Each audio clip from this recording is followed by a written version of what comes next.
পারস্য উপসাগরের রণাঙ্গনে আমেরিকার দম্ভকে এক মুহূর্তে গুড়িয়ে দিয়ে এক নজিরবিহীন রক্তের বন্যা বইয়ে দিয়েছে ইরান। মার্কিন সেন্ট্রাল কমান্ডো বা সেন্টোকম অফিসিয়ালি নিশ্চিত করেছে যে গত কয়েকদিনের লাগাতার ড্রোন ও ব্যালিস্টিক মিসাইলের আঘাতে 3 জন মার্কিন সেনা নিহত হয়েছেন এবং আরও 1 জন সেনা রণাঙ্গন থেকে সম্পূর্ণ নিখোঁজ বা মিসিং ইন অ্যাকশনে রয়েছেন।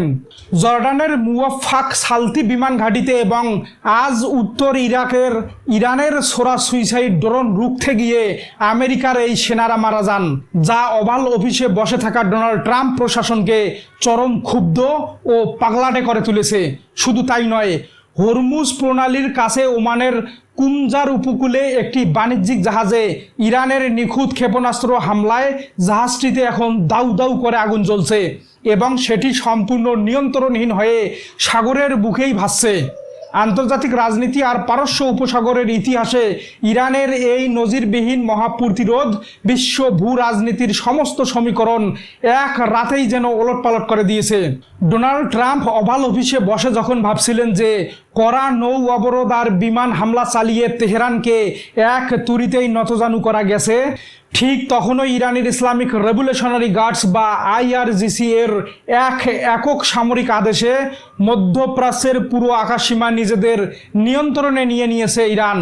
পেন্টাগন দাবি করেছিল যে তাদের বিমান হামলায় তারা ইরানের ক্ষেপণাস্ত্র প্রতিরক্ষাকে গুড়িয়ে দিয়েছে, কিন্তু মাত্র কয়েক ঘন্টার ব্যবধানে ইরানের সামরিক বাহিনী সেই দাবিকে বুড়ো আঙ্গুল দেখিয়ে মার্কিন ও তাদের মিত্রদের ঘাঁটিতে আগুনের বৃষ্টি বইয়ে দিয়ে প্রমাণ করেছে যে পারস্য উপসাগরে তাদের অনুমতি ছাড়া আমেরিকার একটি পাতাও আর নড়বে না। কৌশলগত সামরিক দৃষ্টিকোণ থেকে যদি গভীরভাবে বিশ্লেষণ করি তাহলে দেখা যায় যে 3 জন মার্কিন সেনার মৃত্যু এবং ওমান উপকূলে জাহাজে আগুনের এই ঘটনা মূলত মার্কিন সাম্রাজ্যবাদের বিরুদ্ধে ইরানের এক বীরত্বপূর্ণ ও ঐতিহাসিক প্রতিরোধ। প্রিয় দর্শক, চলুন একটু গভীরে গিয়ে এই মিসিং ইন অ্যাকশন বা নিখোঁজ সেনার পেছনের ভয়ঙ্কর সামরিক সত্যটা এবং এর গুরুত্ব বুঝে নেওয়া যাক।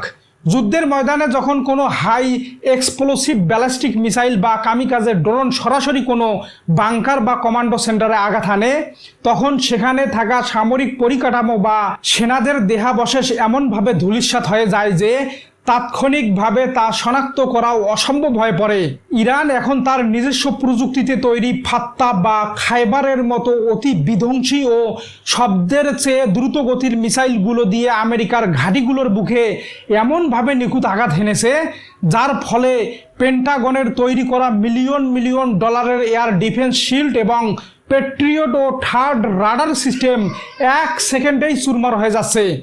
আর ওই দুর্ভেদ্য লজিস্টিক হাব বা কমান্ডো থিয়েটারের ভেতর যখন এই স্তরের মহাবিধ্বংসী ইরানি গোলা বারুদ বিস্ফোরিত হয়, তখন সেখানে থাকা মার্কিন সেনাদের প্রাণহানি ঘটা বা কেউ চিরতরে নিখোঁজ হয়ে যাওয়া অস্বাভাবিক কিছুই নয়।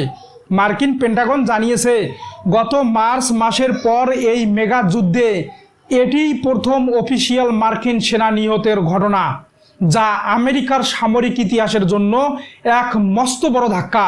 আর ঠিক এই কারণেই ডোনাল্ড ট্রাম্প তার ট্রুথ সোশ্যাল প্ল্যাটফর্মে এসে মাঝরাতে চরম ক্ষোভে গর্জে উঠে লিখেছেন, ইরান আজ রাতে এক ঐতিহাসিক এবং মারাত্মক ভুল করল।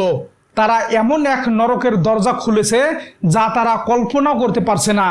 কিন্তু ওয়াশিংটনের সামরিক নীতি নির্ধারকরা এখন তীব্র আতঙ্কের মধ্যে রয়েছেন, কারণ ইরানের এই মুহুর্মুহু ড্রোন অপারেশন আমেরিকার পুরো বিমান প্রতিরক্ষা ব্যবস্থার দুর্বলতাকে বিশ্বের সামনে পুরোপুরি ফাঁস করে দিয়েছে। সবচেয়ে মারাত্মক ও দূরপাল্লার সমীকরণটি লুকিয়ে আছে এই যুদ্ধের বৈশ্বিক অর্থনৈতিক প্রভাবের মধ্যে, যা পুরো বিশ্বকে এক গভীর অন্ধকারের দিকে ঠেলে দিচ্ছে। ইরান বুক ফুলিয়ে ঘোষণা করেছে যে তাদের অনুমতি ছাড়া হরমুজ প্রণালী পার হওয়ার চেষ্টা করায় তারা 2টি বিশাল তেল ট্যাঙ্কারকে মাঝ দরিয়ায় অচল ও জব্দ করে দিয়েছে, যার সরাসরি ধাক্কা গিয়ে লেগেছে আন্তর্জাতিক বাজারে। তেলের বাজারে এই মেগা সংকটের কারণে অপরিশোধিত তেলের দাম এক ধাক্কায় $90 পার হয়ে গেছে, যা আমেরিকা থেকে শুরু করে ইউরোপ ও এশিয়ার প্রতিটি দেশে এক অভূতপূর্ব মূল্যস্ফীতির সুনামি ডেকে আনবে।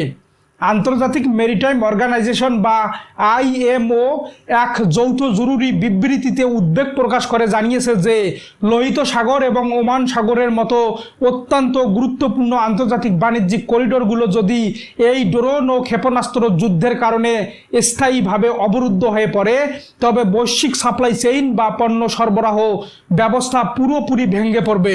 কিন্তু ইরানের কট্টরপন্থী সামরিক নেতৃত্ব পরিষ্কার ভাষায় জানিয়ে দিয়েছেন যে আমেরিকা যতক্ষণ না তাদের অবৈধ অর্থনৈতিক অবরোধ ও সামরিক আগ্রাসন সম্পূর্ণ বন্ধ করছে ততক্ষণ পর্যন্ত রণক্ষেত্র থেকে আইআরজিসি এক ইঞ্চিও পিছু হটবে না। সমগ্র পরিস্থিতিকে যদি আমরা মাঠ পর্যায়ে লেন্স দিয়ে নিখুঁতভাবে পর্যালোচনা করি তবে এটি স্পষ্ট হয়ে যায় যে ডোনাল্ড ট্রাম্প ইরানের ওপর যে নৌ অবরোধ চাপিয়ে দিয়ে তেহরানের তেল বিক্রি শূন্যে নামাতে চেয়েছিলেন, ইরানের এই বিধ্বংসী পাল্টা ড্রোন যুদ্ধ সেই চালকে উল্টো ট্রাম্পের দিকেই ঘুরিয়ে দিয়েছে। আমেরিকা ভেবেছিল বিমান হামলা চালিয়ে ইরানের বন্দর ও পরিকাঠামো ধ্বংস করে তাদের আত্মসমর্পণ করতে বাধ্য করবে, কিন্তু ইরান তাদের নিজস্ব প্রযুক্তিতে তৈরি কামিকাজে ড্রোনের শক্তি দিয়ে আমেরিকার সেই পুরো ব্লু প্রিন্টকে সাগরের বুকেই সমাহিত করে দিয়েছে। প্রিয় দর্শক, এখন সবচেয়ে বড় এবং ধামাকা প্রশ্ন হলো 3 জন মার্কিন সেনার মৃত্যু এবং ওমান উপকূলে জ্বলতে থাকা জাহাজের পর ডোনাল্ড ট্রাম্প কি সত্যিই বিশ্ববাজারের তেলের মহাসংকট ও আমেরিকার অভ্যন্তরীণ অর্থনৈতিক সুনামি এড়াতে যুদ্ধ থামাতে বাধ্য হবেন, নাকি ইরানের এই ভয়ঙ্কর ও বীরত্বপূর্ণ প্রতিরোধ মার্কিন বাহিনীকে মধ্যপ্রাচ্যের জলসীমা থেকে চিরতরে বিতাড়িত করার এক নতুন অধ্যায়ের সূচনা করবে? আপনাদের মূল্যবান ও যুক্তি নির্ভর মতামত অবশ্যই জানিয়ে দিবেন নিচে কমেন্ট করে। আর প্রতি মুহূর্তের এই সঠিক প্রপাগান্ডা মুক্ত ইনসাইড স্টোরি সবার আগে পেতে আমাদের সাথেই থাকবেন।